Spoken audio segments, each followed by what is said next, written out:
Welcome to the 20th season of the NitWits, a weekly roundtable discussion on the Penn State Nittany Lions. Our panel includes Neil Rudell of the Altoona Mirror and Mark Brennan of FightOnState.com. Between them, they've covered Penn State football for 70 years. The NitWits are hosted by WTAJ Sports Director Alex Colley, and each week we welcome a former Nittany Lion as our special guest analyst. The NitWits are brought to you by Irwin Financial, Raymond James, an independent firm, and a firm foundation for your financial future. By Coldwell Banker, no one will work harder to sell your home.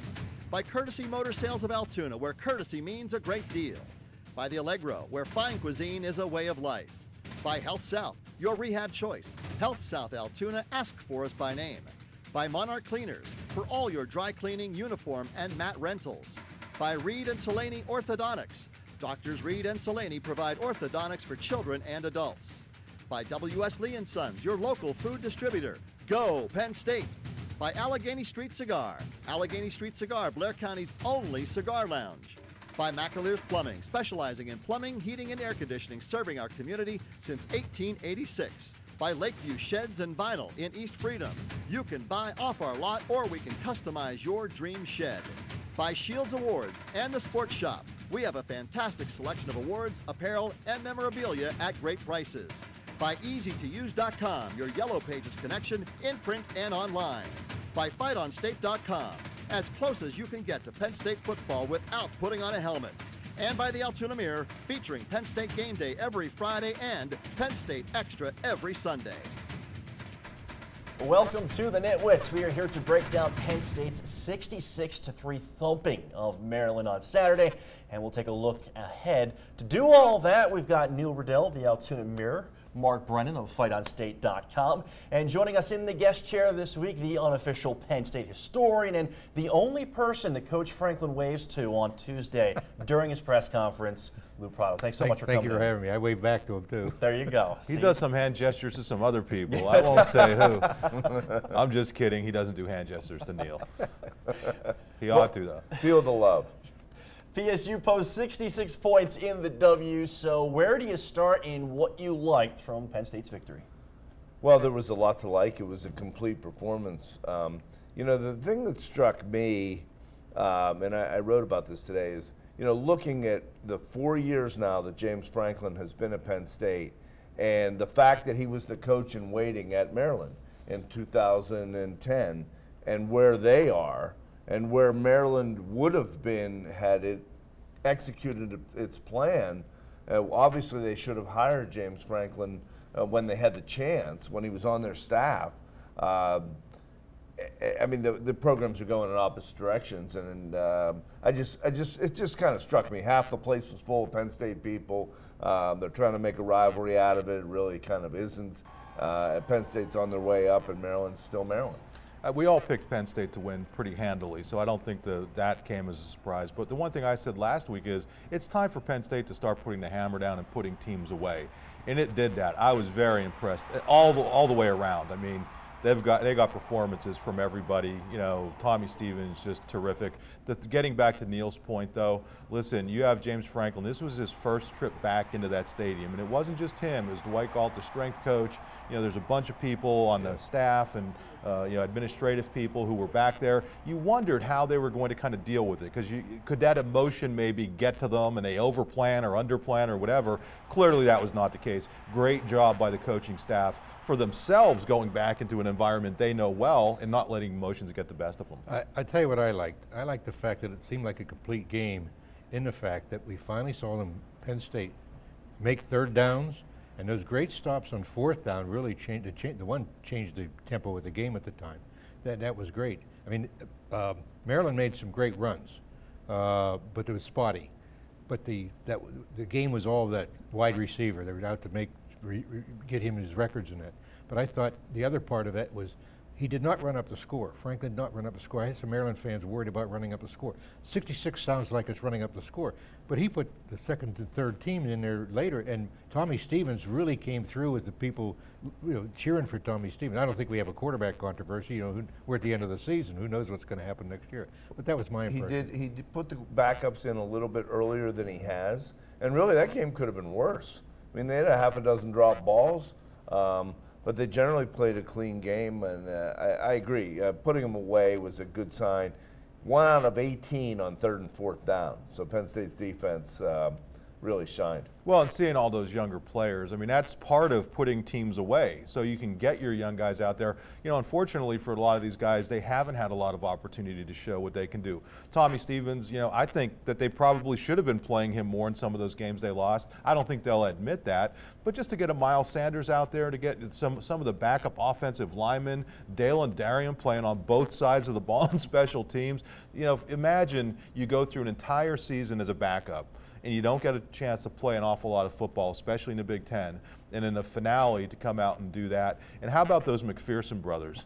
I mean, that's incredible. Cool. How could that could not have been scripted? And for people who don't know, Josh was the senior running back, came as Penn State as a walk-on. Zach is a young defensive back. One caused a fumble on a kickoff, and one recovered it. I mean, just you can't script that any better. I thought that was so great to see. And Josh was telling the story afterwards that his brother Garrett played at Maryland when Franklin was on the staff, and Josh would try to get in the locker room after games, and Franklin was the guy that was letting in this 8-year-old. So there were a lot of ties. Yeah. I tell you, I like the fact that the kids, you know, their head was into the game.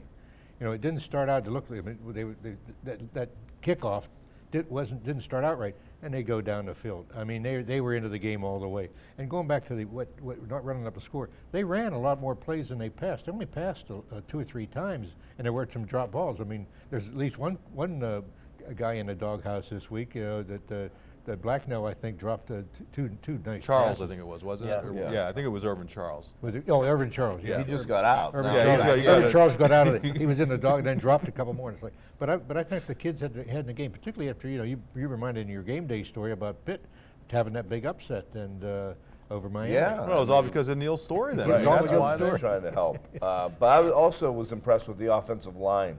You know, we've been a little critical of the offensive line at times, but they ran for 286 yards, only 1 sack. You know, you got Mennett in there. Bates was back. How about the Zach biggest one? Simpson, There you go. You know, from Holiday's. Hey, listen, Simpson stepped in at a key time. Not a key time, but, you know, McGovern goes down. Simpson stepped right in there, and they didn't miss a beat. That was cool to see. Of course, this made back-to-back 10-win seasons. When you're looking at this one maybe a few years down the road, do you remember it for the 10 wins, or are you going to remember it for the 2 that got away and what coulda, shoulda, woulda? I'm reserving judgment until the bowl game. Okay. I think the bowl game really is going to define this season, maybe more so than some past bowl games, because I think that could really cap a really good year.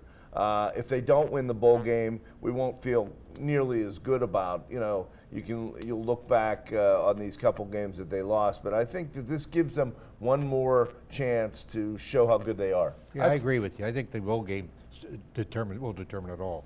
I think you take the season for what it is. And I've mentioned this a few times. For everybody who says they were 2 plays away from being undefeated, I would say they were 1 play away from having 3 losses. So you can't have it both ways. This team lost a couple of tough games to very good opponents, ranked opponents on the road. And listen, I'm sure these kids and the coaching staff probably realizes what if. That was one of the cool things, though. After the game, Franklin said as much progress as they've made big picture-wise, they're not done. I mean, there's still a lot of areas where they can get even better, and for the coaching staff and I think for fans, that should be the exciting thing. And a lot's going to depend who the bowl game is against and where it's at. I mean, it's all up in the air now. I know we're going to discuss this later, but I mean, we have a whole week ahead of us that things are going to change. There are going to be some teams that are going to go down and some teams are going to go up. You're still going to get a really good team to play, though. Yeah. Oh, yeah. No matter where you're going to play them. We've already mentioned Pitt's upset, and there was a few of them this past weekend. When we return, we're going to turn our attention to the latest batch of bowl projections, the NitWits. We'll be right back.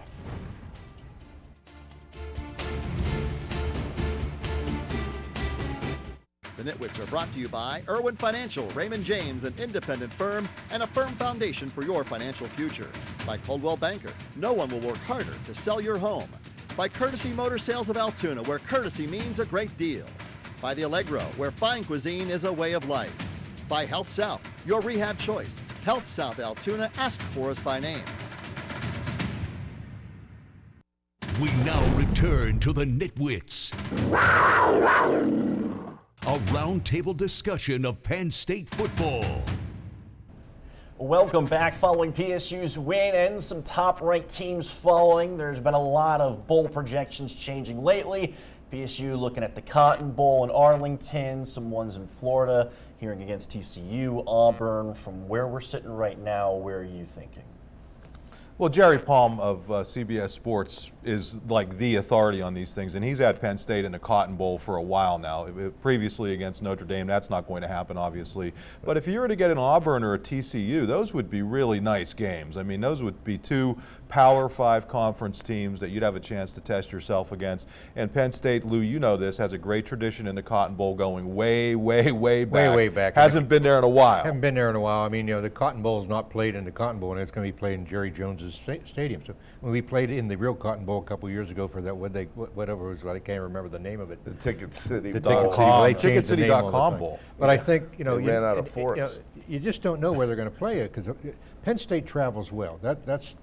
Even when we were down, I mean, with the crowds we had at the Tax Slayer Bowl in the Yankee Stadium. I mean, look at what happened in Maryland. Now we have a lot of fans that live in Maryland and the DMV, as we call it down here. But I think wherever the Fiesta Bowl, we have a great tradition at.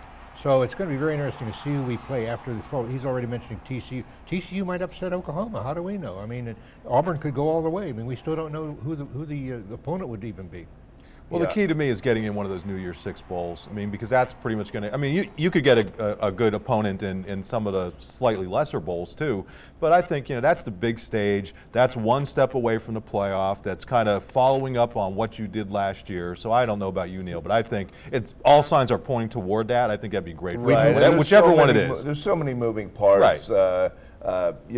If it is the Fiesta Bowl and USC is there, having been left out of the playoff, would they really want a rematch? Would anybody want that rematch? I don't know. The Cotton Bowl, if I had to guess, I would kind of say that. But is Notre Dame really out of it, though? I mean, there's not that many slots in these bowls to fill, and there's a 3-loss Notre Dame team that may not be dead yet as far as an opponent. We've moved up to number 9. Right. We'll find out what the college playoff committee says, but so far the coaches poll, the AP poll, and the football writers poll, we've moved up to number 9. So that puts us, I think, the first 8 teams. Ohio State's ahead of us, with Ohio State having a problem with their quarterback now.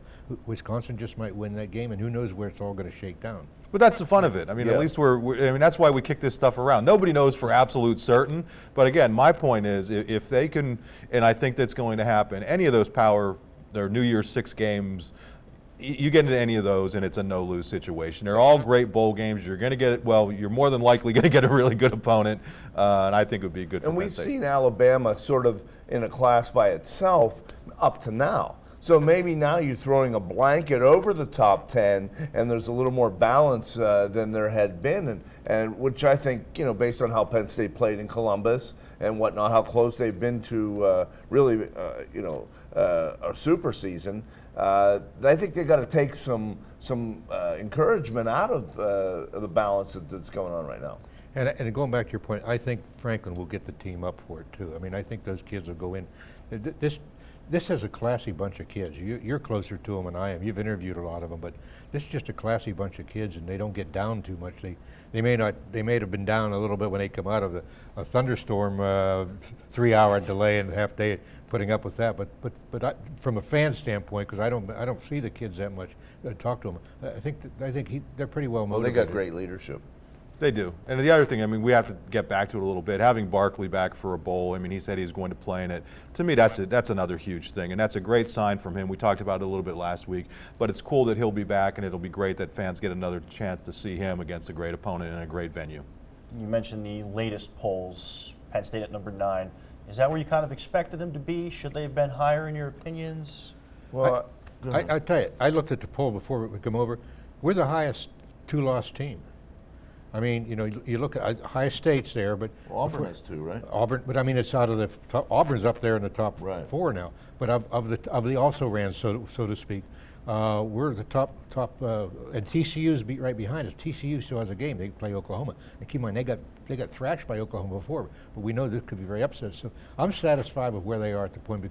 Mark made the good point. We could have lost that Iowa game just like that too. So well, and these rankings are meaningless. Yeah. I mean, the ones that are out now, we won't know till Tuesday when the college football playoff rankings come out. Then we'll have a better feel. And frankly, if anybody knows how to predict what this panel is going to do, I would love to hear it.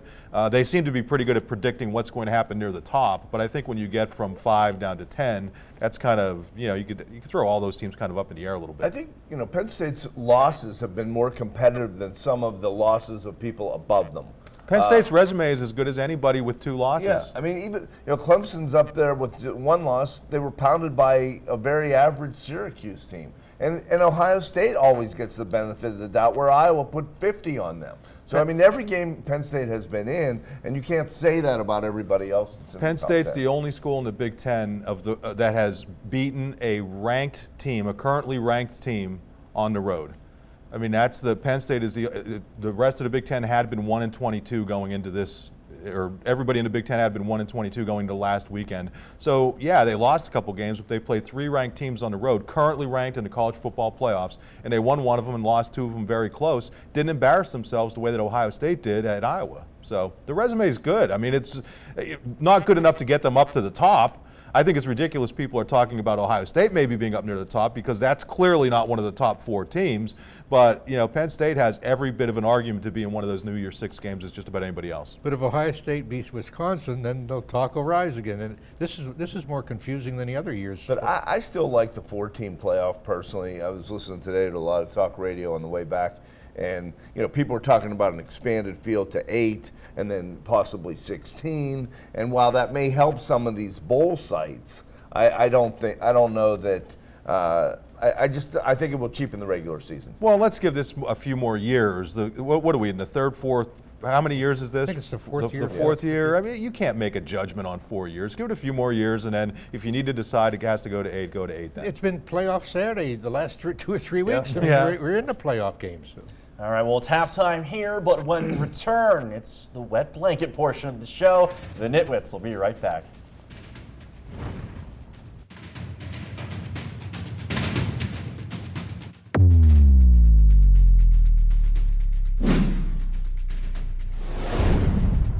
The Nitwits are brought to you by Monarch Cleaners for all your dry cleaning, uniform, and mat rentals. By Reed and Solaney Orthodontics. Doctors Reed and Solaney provide orthodontics for children and adults. By W.S. Lee & Sons, your local food distributor. Go Penn State. By Allegheny Street Cigar. Allegheny Street Cigar, Blair County's only cigar lounge. By McAleer's Plumbing, specializing in plumbing, heating, and air conditioning, serving our community since 1886.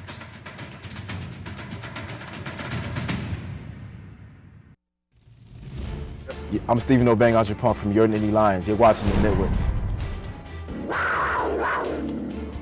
Welcome back. It was a 66-3 win, so we might not need a whole lot of time for this, though I've been wrong before. But what areas are in need of improvement after what we saw on Saturday? Well, there weren't a lot. I mean, to really nitpick, this was an A performance on all sides of the ball. I was a little surprised that maybe he didn't give Barbier a chance to kick a couple extra points. I don't know whether that's the guy you're looking at. Are you like his agent or what? Well, I mean, you've almost Davis's leg was ready to fall off from kicking, I think. He's kicked like 1 field goal in the last however I'm talking about games. the extra points. Okay. Do you bring Barbier and give him a little seasoning and just, give him a chance? You're up that big. So that's my wet blanket. I knew you would criticize it. And that's my wet blanket, Yeah. is Neil. You have a senior kicker playing in his last regular season game. You're going to yank him out of there for an extra point. I'm talking about an extra point. I don't know. I mean, so that's what it boiled down That's to. what it's come to. You know what I would say, though? I mean, I think if we look at wet blankets, it's more about overall the season. And again, the thing I liked is that they really closed that game out. Take away all the X's and O's and whatever else from the season. they have to get better at closing teams out, whether it's a close game, whether you're up big at Ohio State, whether you're beating Michigan State. And I think when James Franklin talked about they're still developing as a program, that is a learned thing. That's something that they've gotten to the point where they're in almost every game. They are in every game, and they're right there. They have to learn to do that, and they are learning. To give them credit, that's a learning experience, and that's something they're going to take out of this season. And one other thing, win more games on the road against better teams. But they did more of that than anybody else in the Big Ten, Lou. It's a matter of perspective. But I know it is. But I think they've sort of got the image of not being able to win. Or win some more, and don't keep the pressure on the pedal. Yeah, I think part of that is last year one of the points of emphasis was correcting the slow starts, and they did a nice job with that. I think that they're going to find what is the formula here to being able to close out, and I think some of that's going to be tied to their front seven, getting more pressure on the quarterback. They're going to be replacing a lot of their secondary, so a defensive emphasis, I would say. Well, and also their O-line. I mean, it was also nice to see in these last few games. And, the O-line had some struggles, and I know we went back and forth. Is it young? Is it not young? And we finally decided, you know what, they've played a lot of football. Those guys, they could have easily, I'm not going to say they would have packed it in, but they never got really down on themselves. And they kept grinding and grinding and grinding, and finally the final regular season game, not the greatest opponent, but they really got the job done. Well, the last two. I mean, they put up 120 points in 2 games. All right, we're going to take a quick break. The Nitwits will be right back. The Nitwits are brought to you by Lakeview Sheds and Vinyl in East Freedom. You can buy off our lot, or we can customize your dream shed. By Shields Awards and the Sports Shop. We have a fantastic selection of awards, apparel, and memorabilia at great prices. By EasyToUse.com, your Yellow Pages connection in print and online. By FightOnState.com, as close as you can get to Penn State football without putting on a helmet. And by the Altoona Mirror, featuring Penn State Game Day every Friday and Penn State Extra every Sunday. We now return to the Nitwits. A roundtable discussion of Penn State football. Well, no game next week, so no predictions. But as we're looking at this program, what are you most intrigued by, going to be watching over the coming weeks here heading into the postseason? Well, I think this is the time of the year where you start to see a lot of staff movement. Jobs are being filled, and how is that going to affect Penn State? Is there going to be a trickle-down situation where not necessarily a Moorhead or Brent Pry land a Power 5 job, but maybe somebody else fills it, and all of a sudden a UCF is open, or things like that. So I'm going to keep an eye on whether there's going to be any staff movement. Yeah, that's going to be huge. Also, with the new early signing period in late December, I mean, recruiting now is a really big thing. It was interesting to hear Franklin say they were leaving right from that game, the coaches, to hit the road recruiting. So these next few weeks are going to be huge. For people who don't know, there will be an early signing period in the December 21st, right around there, where kids can actually sign. And I think most of Penn State's class will sign then, so that's going to be fun to watch. I'm looking for improvement on the offensive line for the next year. What's going to happen to Barkley going? Who's going to replace Barkley? We know Miles Sanders, others. And what's going to happen to our backup quarterback, Tommy Stevens, because Trace is doing a great job. Those are the most important stuff I'm looking at. All right, gentlemen, thank you so much for joining us. Mike Irwin gets his second football in as many appearances. We're going to hear all about it, I'm sure. He has as many as Neil. This is for Mike. Thank you for watching. We'll see you back here for our preview show of the Bowl.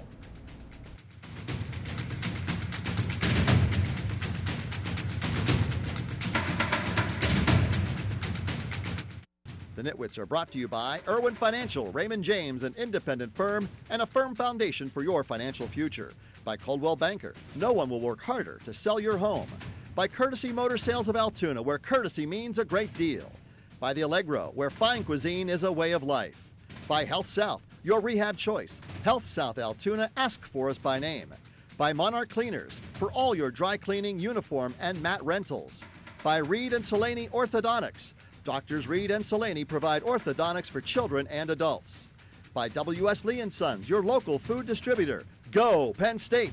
By Allegheny Street Cigar. Allegheny Street Cigar, Blair County's only cigar lounge.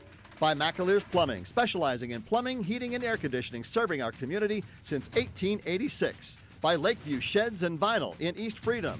You can buy off our lot or we can customize your dream shed. By Shields Awards and the Sports Shop. We have a fantastic selection of awards, apparel, and memorabilia at great prices. By EasyToUse.com, your Yellow Pages connection in print and online. By FightOnState.com, as close as you can get to Penn State football without putting on a helmet. And by the Altoona Mirror, featuring Penn State Game Day every Friday and Penn State Extra every Sunday. Thanks for watching, and we'll see you next week.